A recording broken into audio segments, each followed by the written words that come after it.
और जब इंसान महाराज जिस द्वारे पे जाता है वो दरवाजा बंद नजर आता है।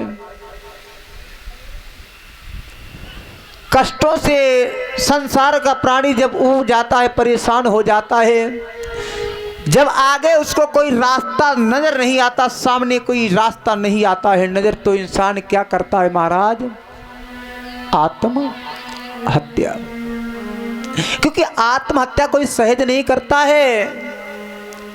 जब प्राणी पर ज्यादा संकट आते हैं, परेशानियां आती हैं, संसार में प्राणी ऊब जाता है, कष्ट सहन करने की उसके अंदर क्षमता नहीं रहती है, तब जाकर के आत्महत्या करता, विचार करता ऐसे जीवन से तो मर जाना ही अच्छा है।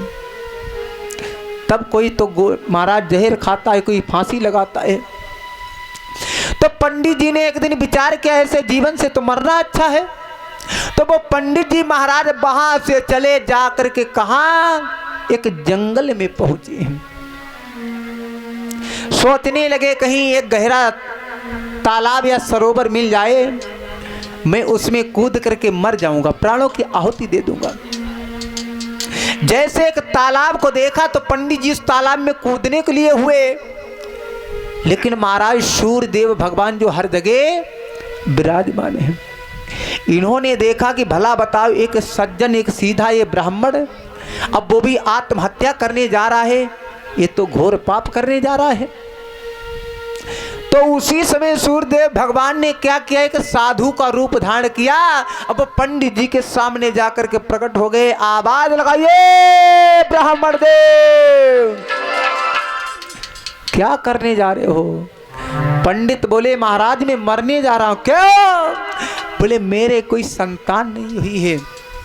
लोग कहते हैं कि जो जीवन में पुत्र सुख नहीं पाते हैं वो खुद तो नरक में जाते हैं और अपने पुरखों को भी ले जाते हैं। जैसे सूर्यदेव भगवान ने देखा, क्योंकि महाराज एक बात और ध्यान रखें परीक्षित महाराज जी, आत्महत्या करना पाप होता है, आत्महत्या करना पाप होता है, और आत्महत्या करते देखना भी पाप होता है। अगर तुम्हारी आंखों के सामने कोई मर रहा है तो आपका जहां तक बस चले उसको बचाना चाहिए। तो आज ब्राह्मण देव से कहा है वो महात्मा जी ने, पंडित जी क्यों मरने जा रहे? बोले कोई संतान नहीं इसलिए मरने जा रहा हूं। क्योंकि लोग कहते हैं जो संतान का सुख नहीं पाते वो तो नरक में जाते हैं और अपने बड़े बुजुर्गों को भी ले जाते हैं।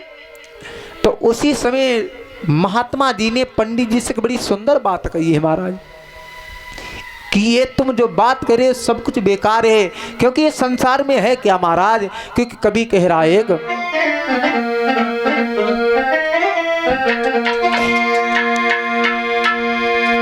कि ये तो कर्मों की खेती है और जो बोता वैसा पाता है, और कर्मों में हाथ बटाने में अब बेटा क्या साथ निभाता है।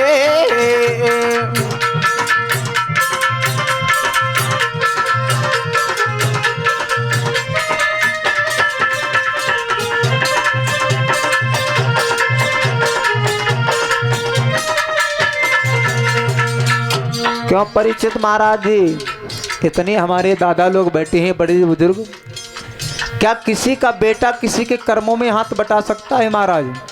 क्योंकि ये कवि तो कहता है कि कर्म प्रधान विश्व रचि राखा, कर्म प्रधान विश्व रचि राखा, और जो जैसे करें तैसे फल चाखा। जो इंसान जैसे कर्म करता है उसको उसके फल की जरूर उसको ही प्राप्ति होती है महाराज, ना कि उसके बेटे को, ना उसकी बेटी, किसी को नहीं महाराज। जो इंसान करता है उसके कर्मों का फल उसको ही भोगना पड़ता है। वही महात्मा जी बात कर रहे हैं वो पंडित जी से। पंडित जी सुनो,